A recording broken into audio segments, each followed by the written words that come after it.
What I'm saying is that a leader leads. A wise man once said, "He who thinks he is leading but has no one following is only going for a walk." You see, you are not a leader simply because somebody puts the title supervisor or manager on your door or your desk or your business card or your job description. You are a leader in direct proportion to how many people are following you and the degree to which they are willing to follow you. Great salespeople today are not marked by their silver tongues, but by their open ears. They believe in asking lots of questions and listening carefully to the answers. You need to learn this skill because otherwise you wind up talking yourself out of sales. It can be done. You can have a sale in the books and talk yourself right out of it. In the Bible, Samson slew 1,000 Philistines with the jawbone of an ass. I knew a salesperson once who killed twice that many sales with the very same instrument. Yeah, my name is Bill, and I get my kicks by using illusion and magic tricks to demonstrate how we get deceived, how our hearts tell lies and our minds believe. We'll cut through some of life's confusion, and before I'm done, you'll be disillusioned. Now, my name is Billy Riggs, and I'm not just an illusionist. I am, much more importantly, what I call a disillusionist, which means I don't get nearly as excited about performing my illusions as I do about getting into your head and exposing your illusions, damaging psychological illusions, faulty perceptions of the world and your place in it that lurk in your subconscious mind and form glass ceilings, self-imposed barriers to success through which you cannot break. When I was about 6 years old, one day I innocently left several unwrapped Hershey Kisses on the dashboard of my mother's car on a hot summer day. We came back an hour or two later to find they had melted all down the dashboard and into the carpet. I have a question for you. What was it about my mother's car that made the chocolate melt? Heat? Wrong answer. We have some nice parting gifts for you. It's a lifetime supply of lead press-on nails. Tell us about them, Johnny. It's not the heat. I'm going to prove it to you. Let's suppose that instead of heating some lumps of chocolate to 140 degrees for 1 hour, we instead took some lumps of clay, put them in a kiln, and heated them to 2,000 degrees for 8 hours. What would happen to them? They would harden. Don't ever allow yourself to believe that it is the heat applied to you by your clients, by your workload, or by the franchisor that causes you to melt. Heat can never do that. The only thing heat can do is reveal your melting point. The only thing heat can do is reveal the stuff of which you are made, and that's great news. Do you know why? Because unlike the lumps of chocolate and the lumps of clay, you and I as human beings have the high privilege and the incontrovertible right of choosing our own melting point, of choosing the stuff of which we are made. Billy was awesome. I really liked the illusions and the message that went along with illusions. I thought he did an excellent job. Mesmerizing. Still a good strong pulse? Yes. Okay, that's a living person. Take the last piece of paper and hold it to your forehead. Ladies, did my pulse stop? Yes. Yes. That's the deceased person. This is your father's brother's son, correct?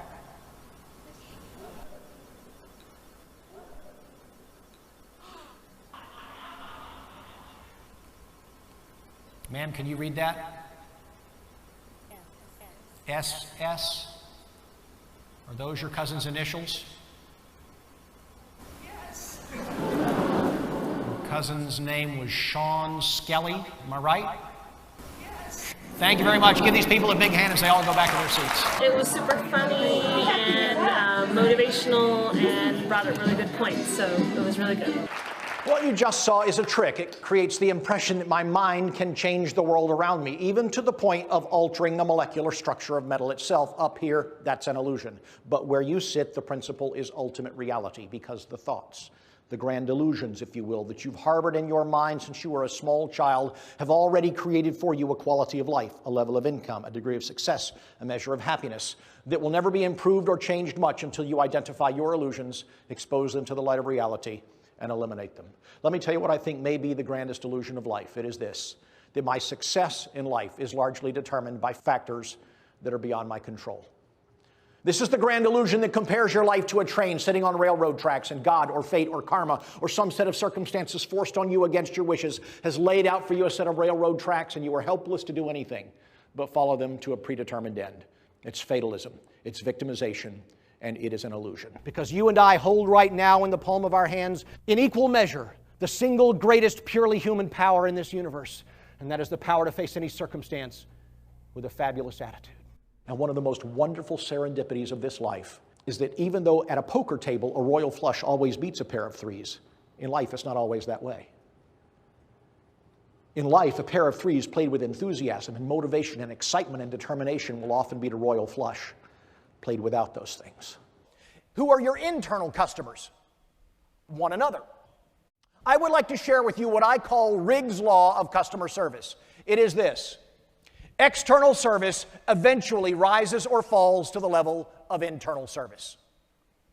The way that you treat one another, and if you're a boss, the way that you treat your people will eventually be reflected in the way that they treat the external customers, the end users. Now, your dream doesn't have to be quite that magical because you don't need 50 million people to follow you to make it come true. You just need the people on your team, the people who report to you, to buy into your dream, to make these dreams become a reality. And so I ask you a question: is there a fire burning in your belly? If you do not have that type of a fire and you can't get it, you will never be the leader you could otherwise be, because you cannot give your team a disease that you do not already have. It is the eternal law of life that if you choose to get up every day with your head in the wrong place and say, my glass is half empty, it will get emptier. The consequence of a negative attitude is that you will attract bad things and bad people to yourself, and over the course of your lifetime, you will drain your glass to the dregs of all of the joy that you otherwise could have known. And you'll find a very troubling process at work in your soul. Not only will your glass grow emptier, it will also grow smaller.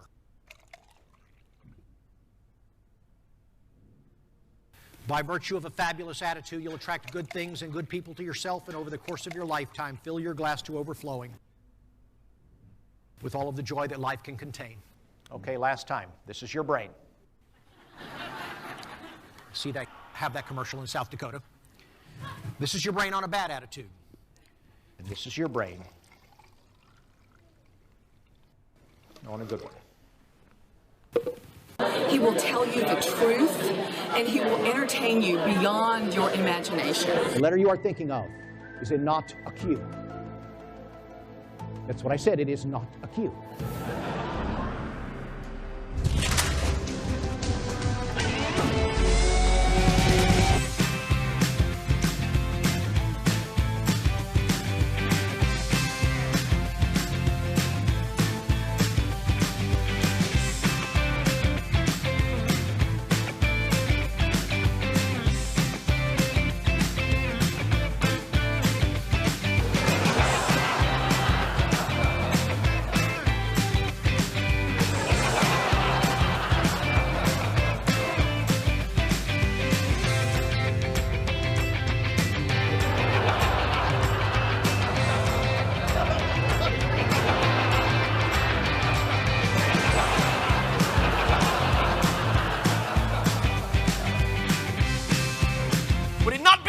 If before your eyes I could take those 2 sealed, signed envelopes and transform them into 2 screaming chickens? Was one of your parents a woman? Does the name Mommy mean anything to you, sir?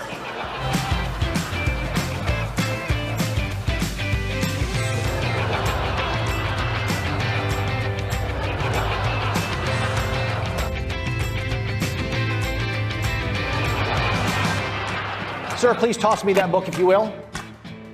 On 3, 1.